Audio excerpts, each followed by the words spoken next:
Au fond, on en fait trop par rapport mais je ne suis pas sûr qu'on regarde la réalité du danger. Je ne suis pas sûr qu'on regarde partout là où il faudrait regarder. Donc, il y a une menace.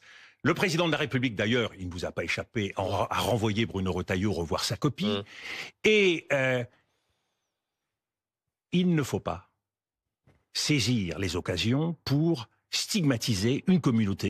Nous avons 7 millions et un peu plus de musulmans dans notre pays. Stigmatiser une communauté pour qu'est-ce qui les actions. Une communauté ? Parce que quand on parle des frères musulmans, on parle bien d'islamisme. On ne parle pas d'islam, on ne parle pas des Français de confession musulmane qui pratiquent leur foi. Oui, dans le mais vous voyez bien comment le débat politique. Nous voyons bien comment le débat politique dérive assez facilement de l'un à l'autre. Est-ce que vous considérez par exemple... Attendez, monsieur Duhamel. Un problème de forme d'abord. Un problème de forme. Ce rapport, c'est un rapport au départ tout à fait confidentiel, qui a été publié dans un journal, Le Figaro, sans préavis en quelque sorte. Cette publication clandestine ou... Oui, mais met en cause la sécurité d'un certain nombre de personnes qui ont participé à ce rapport, qui sont mentionnées dans ce rapport. Et surtout, cette publication hâtive, avant que véritablement on ait pu... C'est une version expurgée qui a été publiée. Oui, je ne crois pas qu'il y ait de danger pour la sécurité nationale. met en risque les politiques et l'efficacité des politiques que nous entendons mener. Et en conséquence de quoi j'ai beaucoup de mal à accepter que dans l'État français, on puisse agir ainsi à la veille d'un Conseil de défense. Pourquoi traiter dans un Conseil de défense des documents qui se retrouvent dans le Figaro la veille? Donc, je demande à M. Retailleau ce soir, solennellement, de bien vouloir faire un article 40, de façon à ce que nous sachions qui a donné ce rapport au Figaro qui s'est retrouvé à la une de ce journal. Mais Dominique de Villepin, monsieur... pardonnez-moi, mais là, il y a un petit peu d'hypocrisie dans cette demande, puisque, au fond, le président de la République, précisément, a manifesté son mécontentement à l'occasion de ce Conseil de défense parce qu'il suspectait Bruno Retailleau d'avoir lui-même donné ce rapport au Figaro. Il suspecte les services de M. Retailleau.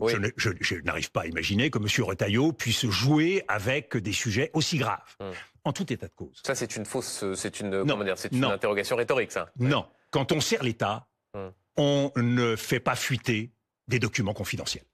Quand on sert l'État, on veille à traiter avec confidentialité et mesure des documents confidentiels. Donc vous demandez ce soir, article 40... Je souhaite que l'on sache qui a fait fuiter. Et je pense que le président de la République a bien fait de frotter les oreilles de ceux qui l'estimaient être responsables de cela. Dominique de Villepin, sur les propositions pour lutter contre... cet entrisme. Plusieurs propositions ont été faites, notamment celle par un autre ancien Premier ministre, Gabriel Attal, qui d'ailleurs persiste et signe aujourd'hui dans les colonnes du Parisien et souhaite interdire le voile pour les filles de moins de 15 ans. Est-ce que c'est une bonne proposition? Est-ce que vous êtes favorable à cette proposition de Gabriel Attal? Allons jusqu'au bout du raisonnement, Monsieur Duhamel. Faut-il interdire les premières communions avec les cérémonies en eau blanche? Faut-il... C'est pareil de voiler une petite fille et de faire sa communion? On lui demande son avis au petit garçon, à la petite fille. Est-ce qu'il faut interdire la circoncision?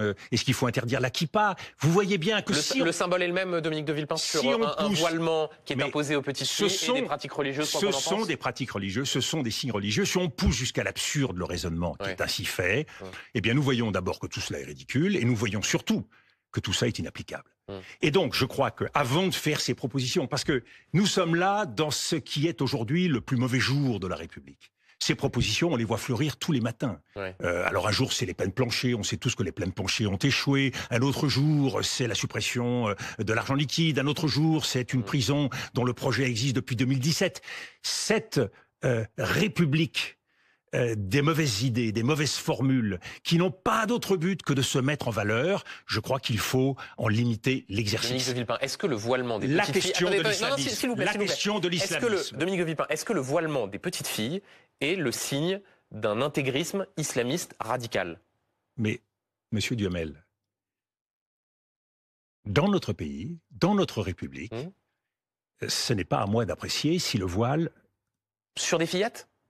Monsieur Duhamel, ce n'est pas à moi d'apprécier, je ne suis pas couturier, je ne vais pas aller mesurer la taille du voile. C'est pas une question de couture, là, c'est une question, pardonnez-moi, mais vous rentrez... d'égalité femmes-hommes et de savoir ce que l'on est susceptible d'imposer à des fillettes.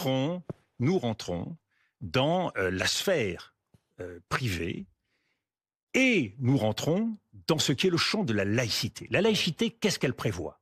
La possibilité pour chacun de croire ou de ne pas croire. Et elle prévoit que s'il y a des pressions pour forcer quelqu'un à ne pas croire, pour forcer quelqu'un à porter un voile, eh bien, la loi de 1905 est là pour protéger. Sur la loi de 1905 et effectivement sur ces pressions, il y a déjà un arsenal juridique qui permet de le sanctionner, mais je repose ma question. Un arsenal juridique particulièrement efficace puisqu'il prévoit des sanctions pénales. Dominique de Villepin, est-ce que le fait de voiler une petite fille, est-ce que c'est le signe d'un intégrisme islamiste? Ça peut être le signe d'un intégrisme islamique, ça peut être un choix culturel. D'une petite fille de 7 ans ou 8 ans? Mais une fois de plus, un signe religieux, quand vous portez une kippa... C'est la même chose une kippa et un voile sur une petite fille? Mais c'est un signe religieux, c'est un signe religieux.